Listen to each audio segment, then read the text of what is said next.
लेकिन जितना तेने घसीटा उतना मैंने नहीं घसीटा। ये अकलों का आनंद है। एक बार मैं एक लोहार के पास गया, लोहा लेके मैंने कहा यार इसका खुरपा बना देना, तो वो आधे घंटे में बोला, बोले वो भी अगला बोले ला ला ला अब आवाज करी। हाँ सही है भाई। कैसे अब मिलेंगे, अब तक माइंड नहीं जा रहा था ये। लाओ क्या कह रहा था मैं भूल गया। जैसे ही मैंने कहा खुरपा बना दे तो आधे घंटे में बोला लाओ, मैंने कहा इतनी देर में तो बन जाता। जैसे उसने आग में डाला और पकड़कर चोट मारने वाले से कहा, जैसे उसने आग में डाला चीपे पकड़कर, जैसे वो गर्म हो गया उसको बाहर निकाला, तो चोट मारने वाला वो भी हट, नीचे वाले ने ऊपर वाले से कहा ले यार मार। ऊपर वाला पकड़ के खड़ा हुआ था आधे घंटे से। तुमने कहा ठंडा।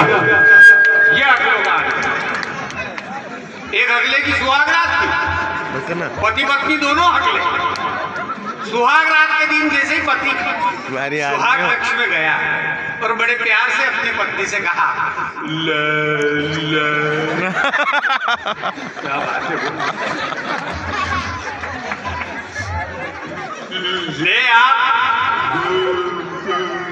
घूंघट तो उठा ले। पत्नी भी अगली आधे घंटे में बोली, बोले नहीं। अगला बोला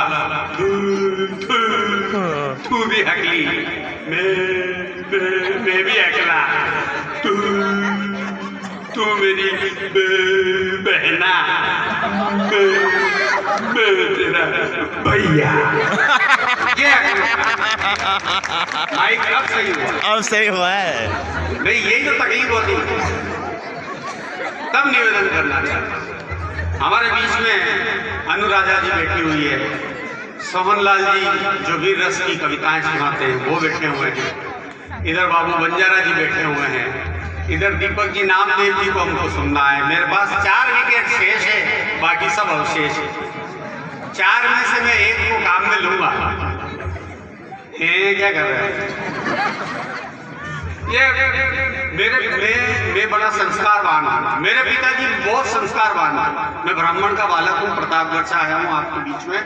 मेरे पिताजी जब मैं 5 साल का था तो मुझे स्कूल में जमा कराने के लिए ले गए, तो हेड मास्टर ने मेरे पिताजी से पूछा, बोले ये आपका बच्चा है?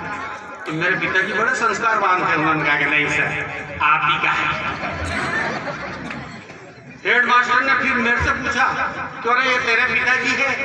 तो बड़ा संस्कारवान था, मैंने कहा नहीं सर आप ही के। हेड मास्टर ने मेरे पिताजी से कहा कि इसको तो कोई गधा ही पढ़ा सकता है।